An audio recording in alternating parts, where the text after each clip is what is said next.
yangu. Sisi tulizaliwa tunaona, tulikuwa kama homa ya ghafla. Wakatupeleka kuna hospitali inaitwa Sunda.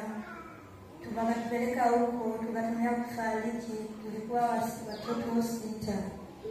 3 walikufa mazima, lakini sisi tukatumia kama kufuka. Tulikufa siku moja kwa mdomo. Baadaye wakina baba wakawafukuza, wakawaambia watu tumeshakufa. Kwa nini mnaendelea kukaa hapa hospitalini? Alafu mama akasema hivi, siwezi nikatoka. Watoto 6 wote wamekufa kwa mdomo mmoja. Mimi siwezi nikatoka. Mama akawa amefungiwa ndani. Baadaye mama akasema mimi nahitaji jamani na mimi ni watoto wangu. Baadaye mama akamfungulia, akaja kuna watoto wake. Akakuta tumewashaweka kwenye majeneza, tunaelekea kuzikwa. Baada ya hapo wale wakubwa zetu wakawa wamezikwa. Baadaye mimi sasa ambaye nawafuata wale wakubwa nikatumia kupiga chafya. Baadaye nilipopiga chafya wakasema mama wewe umechanganyikiwa. Watoto 6 wamefariki, hapo unasema eti tunamtoka kupiga chafya. Wakanifungua wakakuta kweli napiga chafya, lakini kuongea hamna. Baadaye mdogo wangu tena ambaye ni wa kiume ambaye ni karibu bendi, na yeye akapata hivyo hivyo. Baadaye tena mdogo wangu ambaye tumeimba naye na yeye akapata hivyo hivyo. Tulitumia kuzindukana kama wafu. Kwa hiyo baada ya hapo baba ikaja kutokea sasa. Baadaye wakawafuza hapo, wakatupeleka hospitali ya Kabanga wakawafuza. Wakasema watoto mama haya macho yatawezekana. Wakakaa nyumbani. Walipokaa nyumbani wakafikiria, wakapeleka Muhimbili tena. Muhimbili wakasema watoto hawawezekani mama, wewe kaeni hivyo hivyo, mwale hivyo hivyo.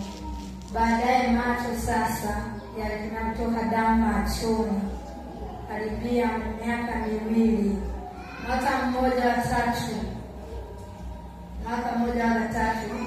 kuna mtumishi mmoja akawa amekuja kutoka huko mzungu Marekani. Akawa amekuja pale. Sasa kuna mtumishi mmoja kaja nyumbani akasema mama twende wapelekea watoto. Kuna mtumishi anasema kuna mama ameteseka miaka mingi na watoto. Baadaye mama akatupeleka hapo Anglikani. Alipopeleka hapo Anglikani, baadaye yule mzungu akawa ametuombea. Baadaye alipotuombea, baadaye zile damu zikakatika. Baadaye akakatika, tukaendelea kukaa nyumbani. Mtu mmoja akajitokeza akasema hivi, mimi nataka kumsomesha mtoto mmoja. Akamchukua yule kaka yangu ambaye ni Kalebo, kaka yangu mdogo, sasa mimi ndo mkubwa. Alipompeleka yule kaka akasoma, akaendelea kusoma. Aliposoma, baadaye yule aliyemsomesha sasa akawa ameenda hotelini, wakampa chakula, akafariki. Baadaye mdogo wangu akaendelea kusoma. Tuliendelea kukaa nyumbani na yeye. Baada ya hapo tukafikiria kufanya nini sasa? Hatuna kazi ya kufanya yote ile. Tukawa tumetulia. Baadaye sasa tukaona hapo Kalebo akasema tuliko tukae hivi nyumbani, bora tuwe tunaimba nyimbo. Tukaanza kuimba nyimbo kwa mdomo. Tukaenda kanisani. Tulipoenda kanisani wakachangia mchango. Tukaenda kurekodi wimbo mmoja. Baada ya tukaendelea kutafuta makanisani mengi, tukawa tunaimba. Wakaanza kutunza, tukaendelea kuimba nyimbo. Mpaka wa sasa tunaendelea kuimba na kutunza Mungu. Kama makofi kwa Yesu. Basi nilitaka tu tujue historia yao, kwamba walikuwa wako 6, lakini 3 wale walikuwa watu walifariki, wao wakawa wamebakia. Mungu akawanusuru, lakini wakabakia vipofu kama mnavyoona. Yuko huyu yuko huyo kaka yake anaitwa Karimo, yuko na yule. Ndio maana unaona wanaimba wanarukaruka, yuko kutukuza Mungu. Lakini hapo pata somo pia na wewe. Kama Mungu amekupa kuona, Mungu amekupa miguu. Mtu anamwambia tukuza Mungu, anasema Yesu nakushukuru.